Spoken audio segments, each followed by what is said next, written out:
Hello hi నమస్తే అండి. ఈరోజు నా బ్రేక్ఫాస్ట్ దోశ అని చేశాను.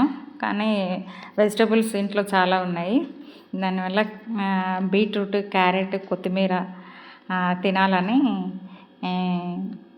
ఈరోజు నా బ్రేక్ఫాస్ట్లో కొంచెం చేంజ్ తెచ్చాను. ఇంతకుముందు ఇదే తినేదాన్నండి. ఈ మధ్య కాలంలో జర్నీస్ చేయడం వల్ల అలాగా చేయలేకపోయాను. మళ్ళీ స్టార్ట్ చేశాను. ఈ బీట్రూట్, క్యారెట్, కొత్తిమీర అందులో హనీ మిక్స్ చేసుకొని తింటే చాలా మంచిదండి. నిమ్మరసం కూడా పిండుకొని తినొచ్చు. ఇది ఆరోగ్యానికి చాలా మంచిది. ఈ బీట్రూట్, క్యారెట్లో చాలా విటమిన్స్, మినరల్స్ ఉంటాయండి. బీట్రూట్లో A vitamin, B vitamin, C vitamin ఉంటుంది. Potassium, iron, magnesium, copper, beta carotene ఉంటాయి. క్యారెట్లో ఫుల్గా ఏ విటమిన్ ఉంటుందండి.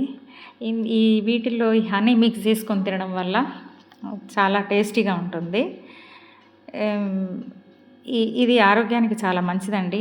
గుండెకు, తర్వాత లివర్కి, కిడ్నీస్కి చాలా మంచిది.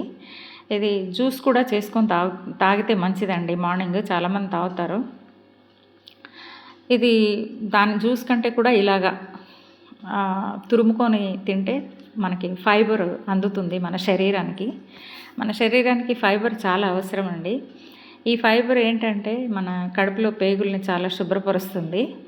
ఈ బీట్రూట్ ఇలాగ తినలేని వాళ్ళు ఇలాగ దోశలో చట్నీకి బదులుగా ఇలాగ దోశలో తీసుకొని తినొచ్చండి. చూడండి, చాలా బాగుంటుంది టేస్ట్. దోశలకు కూడా చాలామంది ఇడ్లీలోకి కూడా వేస్తారు. అది కూడా మంచిదే ఆరోగ్యానికి. నేను ఇలాగ తింటున్నాను, ఎందుకంటే నాకు ఇది చాలా ఇష్టం. బీట్రూట్ క్యారెట్ కాంబినేషన్ అంతా చాలా బాగుంటుంది.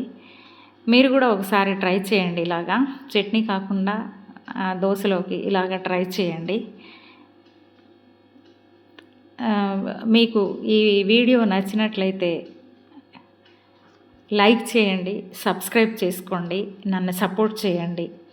ఎప్పుడు తిండి వీడియోసే పెడుతుందని అనుకోవద్దు దయచేసి. ఏ ఆరోగ్యానికి సంబంధించినవి అని పెడుతున్నాను, దాన్ని ఎక్స్ప్లెయిన్ చేసుకుంటూ.